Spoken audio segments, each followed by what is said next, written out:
Un plombier de Lyon a multiplié ses appels par 3 en 20 minutes. Il n'a pas refait son site et il n'a pas payé de pub non plus. On a juste optimisé ensemble 5 champs sur sa fiche Google My Business qu'il avait mal complété ces dernières années. Je vais te montrer exactement lesquels dans cette vidéo, dans quel ordre et comment les remplir et comment faire pour que tu passes devant tes concurrents. Aujourd'hui, ta fiche Google Business Profile, c'est très certainement son actif le plus puissant sur Internet si tu es artisan ou si du moins on recherche une entreprise au niveau local. Aujourd'hui, ça marche sur Google, demain ce sera dans les LLM. Et ça, on a beau le savoir, on a beau le lire partout, 80% des artisans remplissent mal leurs fiches. Et aujourd'hui, en 2026, c'est urgent de mettre à jour sa fiche Google My Business. Avec l'arrivée de l'IA dans Google Maps, il se passe beaucoup de choses sur le marché américain et en Europe, on sera bientôt touché. Alors, je te dis que c'est urgent de modifier ta fiche et de bien la travailler en 2026, c'est qu'il y a une raison. Mi-2026, mi-mars 2026, tu as Google qui a lancé Ask Maps. C'est un nouveau produit propulsé par son IA Gemini. Donc, quand un client pose une question de manière naturelle dans Google Maps, c'est Gemini qui lui répond. Donc, par exemple, le client va demander quel plombier est disponible près de chez moi ce soir. Et donc, tu as Gemini qui va aller scanner les fiches Google My Business aux alentours et qui va donner une réponse construite. Et si ta fiche est mal complétée, tu es directement éliminé. Et ce n'est plus donc une option de remplir correctement sa fiche, c'est devenu une condition de survie au niveau local. Alors j'ai fait un test très rapide sur Google Maps, c'est moins significatif qu'aux États-Unis parce que tout n'est pas encore complet en France et puis on n'a pas encore l'utilisation en Europe, mais déjà on peut le remarquer. J'ai mis plombier disponible près de chez moi ce soir, et là les fiches qui ressortent, c'est Arthur Rodrigue, ferme à 3h30 du matin, atelier Albert Plomberie, FB Plomberie, 7 plomberies. On va retenir les premières, Arthur Atelier FB. Et quand je mets plombier Garenne Colombe, donc là j'ai fait une faute d'orthographe exprès, j'ai atelier, buisson, Adam, donc c'est pas du tout les mêmes. Quand je fais plombier à proximité de la Garenne Colombe, j'ai comme avec la faute d'orthographe, atelier, Adam, buisson. Alors il y a Adam et buisson qui s'inversent. Et quand je fais plombier Garenne Colombe, j'ai atelier, buisson, Adam. Donc on voit déjà qu'il y a une différence entre je fais une recherche en disant près de chez moi et je fais une recherche avec à proximité ou autre. Et les fiches qui ressortent disponibles près de chez moi ce soir, c'est le ce soir qui est important. J'ai les horaires qui s'affichent. Et ça bouge de plus en plus. Et ça bouge déjà sur le marché américain parce qu'il va y avoir d'autres éléments. Mais ça, je t'en parlerai dans d'autres vidéos. Donc là, on va vraiment se focus sur les 5 champs à vraiment compléter sur ta fiche. Champ numéro 1, tu le connais, c'est la catégorie. C'est l'élément principal. C'est le signal Google My Business le plus puissant selon Whitespark. Et ça, je te l'ai déjà dit, si tu veux bien le gérer, tu installes l'application GMB Everywhere, GBP Audit for Local SEO. C'est gratuit, c'est sur Chrome. Comme ça, tu peux espionner tes concurrents et mettre comme eux. Deuxième élément hyper important, et ça je te l'ai dit juste avant, c'est la partie horaire.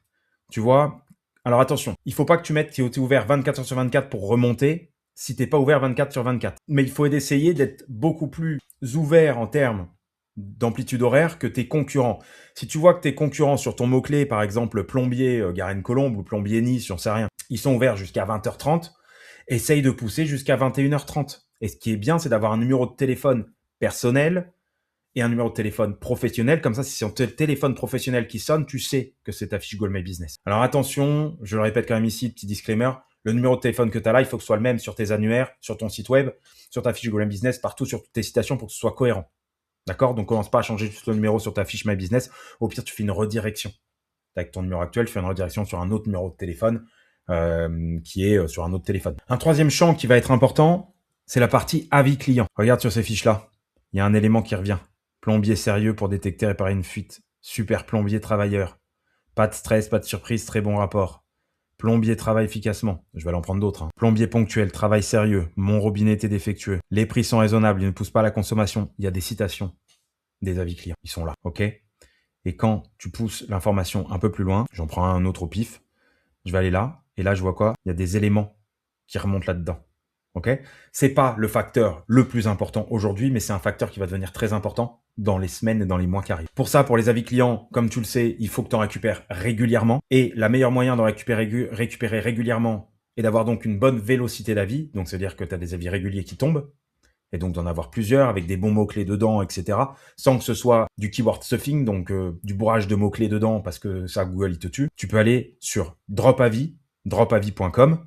Tu as un essai gratuit et dessus, c'est très simple. Tu fais une nouvelle demande d'avis, tu coches ta société, Google ou les pages jaunes, parce qu'il faut bien prendre en compte aussi que Google aujourd'hui, il prend ses avis Google, mais il est aussi en travailler sur les pages jaunes, Trustpilot, etc. Il te les fait ressortir sur ta fiche Google.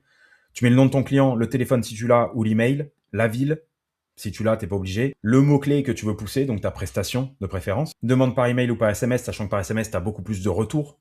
Et t'envoies ta demande. Tu peux aussi envoyer plusieurs demandes en masse, etc.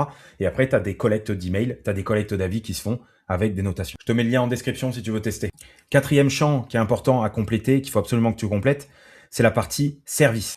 Bon, je te donne l'exemple avec une autre fiche. En gros, ici, tu vas dans éditer les services ou éditer tes produits selon ce que tu fais. Et derrière, tu vas te retrouver avec ce type d'éléments que tu vas pouvoir compléter avec des mots-clés de manière intelligente, des mots-clés que tu vas aller récupérer sur Alloscan, par exemple, parce que ce sont des mots-clés qui sont recherchés aujourd'hui. Et derrière, tu as bien sûr un lien vers ton site web, donc vers la page qui parle de ton service ou de ton produit. Et le cinquième champ, c'est la description de ta fiche. Les 250 premiers caractères, c'est le plus important parce que c'est ceux qui apparaissent avant qu'on clique sur le plus, tu l'as vu. Et dans une description optimisée, tu vas faire plusieurs choses. Tu vas dire qui tu es, ce que tu fais, donc moi je suis une agence, du moins c'est la fiche que j'ai récupérée. Quel projet que tu apportes aux utilisateurs, tu boostes la visibilité, tu génères des clients, etc. Tu répares des fuites, ça dépend de ton métier. Tu dis dans quelle région tu es visible et surtout, tu vas apporter quelque chose qui n'a pas été fait ici, mais tu apportes un CTA qui dit en gros, contactez-nous, appelez-nous, réservez sur le site, etc. Il faut dire aux gens ce que tu fais, où est-ce que tu es, ce que tu leur apportes et surtout comment ils peuvent te contacter. Voilà, tout ce que je t'ai expliqué dans cette vidéo, les agences, elles te le font payer entre 250 et 500 euros pour compléter ta fiche. Alors, il y a d'autres éléments à compléter, on en parle dans d'autres vidéos, mais là, au moins, tu as les principales informations à rentrer sur ta fiche Google. Si ces informations t'ont plu, abonne-toi et laisse-moi un like, ça m'aide beaucoup. N'hésite pas à tester non plus Dropavis sur dropavis.com. Tu vas pouvoir augmenter rapidement ton volume de demande d'avis. Et en plus, derrière, tu pourras mettre des mots-clés génériques, donc tes prestations, dans les avis clients.